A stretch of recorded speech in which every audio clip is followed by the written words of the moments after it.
कॉटनची साडी नेसताना तुम्हाला सुद्धा असा अनुभव आलाय का? कॉटनच्या साडीच्या निऱ्या खूप फुलतात आणि त्यामुळे साडीचा जो बोंगा तयार होतो किंवा फुगा तयार होतो, यामुळे आपला मूड पूर्ण खराब होऊन जातो। त्याऐवजी कॉटनची साडीच्या छान अशा प्लेटिंग केल्या आणि सुंदर अशी चापून चोपून साडी नेसली तर किती बरं होईल। तर ही कशी नेसायची तर चला पाहूया टिप्स। नमस्कार, पुन्हा एकदा स्वाती स्टाईलमध्ये मनापासून स्वागत। आजच्या व्हिडिओमध्ये आपण बघणार आहोत कॉटनच्या साडीविषयीचे जे प्रॉब्लेम आहेत ते।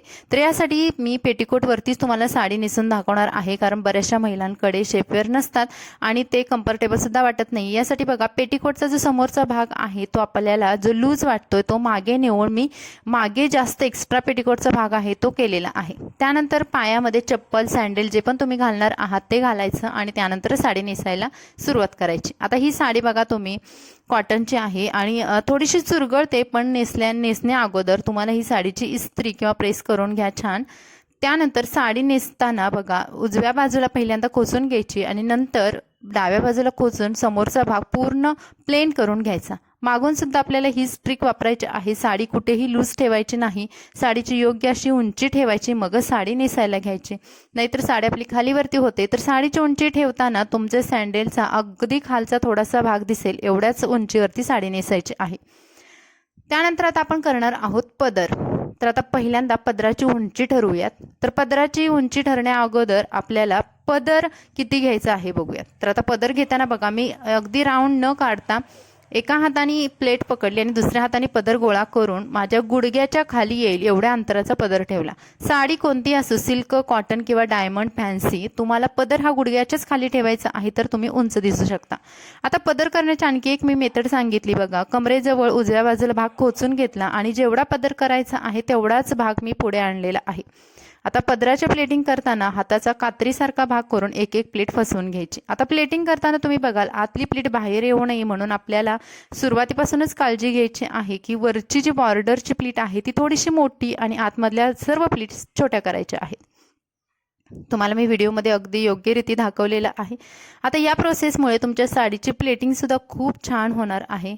तर आता बघा, मी एका बाजूला फक्त साडी पकडलेली आहे, पदराचं टोक पकडलेलं आहे आणि दुसऱ्या बाजूने छान एकावरती एक प्लेट्स ठेवून एक पिनाने सिक्युअर केलेली आहे। आता पिनाने सिक्युअर केल्यामुळे काय होईल की खालचा भाग सुद्धा अगदी आहे तसाच येतो। तर जेव्हा मी कमरेजवळ भाग खोचते एका साडीचा, त्यावेळेस आपल्याला पदर किती उंचीचा किंवा किती लांब करायचा आहे याची गरज पडत नाही, कारण आपण ऑलरेडी मेजरमेंट घेतलेलं आहे। त्यानंतर सर्व छान प्लीट्स करून पायावरती मी थोड्याशा घासल्या आणि त्यानंतर या पूर्ण प्लीट्स आहेत त्या मी पिनाने सिक्युअर करणार आहे। पण आता या ज्या प्लीट्स आहेत ज्या ब्लाउजवरती येतात त्या सर्व सेपरेट करून एका हाताने छान प्रेस करून मागे प्लीट सिक्युअर करून घ्यायच्या। आता मागे तुम्ही नॉटचे ब्लाउज घालत असाल तर तिथे सिक्युअर करा किंवा तुमचा हात जिथेपर्यंत जातोय तेवढ्या अंतरावरती नेऊन प्लीट सर्व सिक्युअर करून घ्या। आता आपण बघूयात कमरेजवळचा भाग। तर कमरेजवळचा भाग टाईट असा खेचून घ्यायचा आहे। आता कॉटनच्या साड्या जास्त फुगतात, कारण आपण साडी नेसतानाच अगदी लूज नेसतो किंवा छान असं हाताने प्रेस करत नाहीये। तर बघा, एक जो कॉर्नर आहे तो मी प्रेस करून छान घेतला, एका हातात पकडला आणि दुसऱ्या हाताने फक्त साडी वरच्या दिशेने खेचलेली आहे। यामुळे काय होईल की माझ्या डाव्या पायावरचा भाग सुंदर असा फिटिंगमध्ये बसेल आणि मी तिथे हाताने छान प्लेट्स सुद्धा करू शकते। या सर्व प्लेट्स आहेत त्या आपल्या आतमधल्या पेटीकोट आणि आतली जी साडी आहे तिच्या सोबतच सिक्युअर करायच्या आहेत आणि शक्यतो तुम्ही आडवी पिन लावून घ्या ते, कारण त्यामध्ये बराचसा साडीचा पोर्शन सुद्धा कव्हर होतो। उभी पिन लावली तर साडी लूज राहते आणि पुन्हा कमरेजवळचा भाग हा लूज राहण्याचे चान्सेस असतात। त्यानंतर आता आपण करूयात निर्या। तर आपल्या आजच्या व्हिडिओमधला महत्त्वाचा भाग म्हणजे निर्या जास्त फुगतात त्यासाठीची ट्रिक।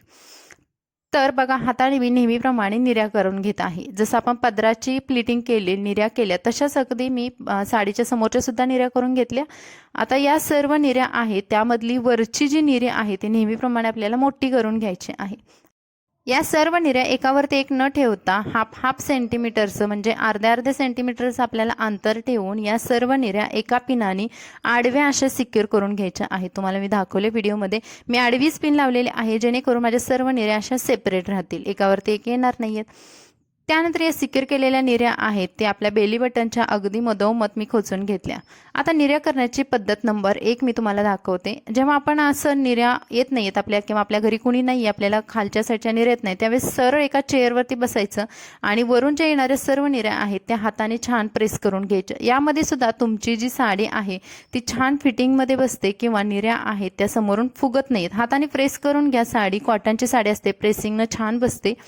आणि तरीसुद्धा जर तुमच्या निर्या आणखीनच फुगत असतील किंवा फुलत असतील तरी आपल्याला आणखी एक ट्रिक वापरायची आहे. इथे मधले जे भाग आहे साडीचा तर आतमधला जो लूज राहणारा भाग आहे तो घेऊन मी ज्या निर्या आहेत तर तिथे पुन्हा एक पिन लावून घेते. आता इथे बघा मी एक पिन लावून घेतली. यामुळे काय होईल की जो डाव्या पायावरती येणारा भाग आहे तर तो लूज होणार नाही आहे आणि समोरच्या निर्यासुद्धा जास्त पसरल्या जाणार नाही आहेत. तर ही एक छान मेथड आहे किंवा एक पद्धत आहे की ज्यामध्ये तुमच्या कॉटनच्या साडीच्या निर्या आहेत त्या फुलत नाही आहेत किंवा फुगत नाही आहेत. तुम्ही बघाल एका पिनमुळे आपली साडी एकदम टाईट बसते किंवा साडीच्या निर्यासुद्धा समोरून बिलकुल फुगत नाही आहेत. तर आता आपण बघूयात पद्धत नंबर 2. या पद्धतीमध्ये आपल्या सर्व प्लीट्स आहेत समोरच्या किंवा निर्या आहेत त्या हाताने गोळा करायच्या आणि जी बॉर्डर आहे खालची तर ती एकावरती एक निर्या ठेवून तुम्ही उजव्या पायाच्या अंगठ्याखाली त्या सर्व निर्या ठेवायच्या आहेत आणि जोरात वरून खेचायचं आहे. यामुळे सुद्धा तुमच्या निर्या आहेत त्या एकदम शेपमध्ये बसतात. ही दुसरी पद्धत होती. त्यानंतर आपण बघूयात जो ब्लाऊजवरती ज्या प्लीट्स येतात तर त्याच्यामधली आतली ही प्लीट आहे ती खूप लूज होते आणि साडीचा विचित्र भाग तयार होतो. यासाठी आपल्याला आणखी एक ट्रिक वापरायची आहे की पिन लावून सुरुवातीला ती प्लीट आपल्याला सिक्युअर करून घ्यायची आणि त्यानंतरच बाकीच्या उरलेल्या ज्या प्लीट्स आहेत त्या ब्लाऊजच्या मागच्या साईडला सिक्युअर करून घ्यायच्या. म्हणजे एकंदरीत आपल्या पूर्ण सर्व टिप्स झालेल्या आहेत आणि तुम्ही बघाल कॉटनची साडी असून सुद्धा किती चोपून चापून व्यवस्थित अंगाबरोबर बसून जाते. आणि या छोट्याच टिप्स आहेत आणि या 2 ज्या पद्धती आहेत निर्या करण्याच्या त्या तुम्ही नक्की ट्राय करून बघा. तुम्हाला कोणती पद्धत जास्त आवडते किंवा जास्त जमते ते कमेंट्समध्ये नक्की सांगा. आणि व्हिडिओ बघितल्याबद्दल खूप खूप धन्यवाद. आणि व्हिडिओ आवडला तर लाईक करा. आपल्या चॅनलला नवीन असाल तर प्लीज सबस्क्राईब करा. आणखी तुमच्या साडी ड्रायपिंगविषयी कोणते प्रॉब्लेम आहेत ते नक्की कमेंट्समध्ये सांगा. चला भेटू नवीन व्हिडिओमध्ये. बाय.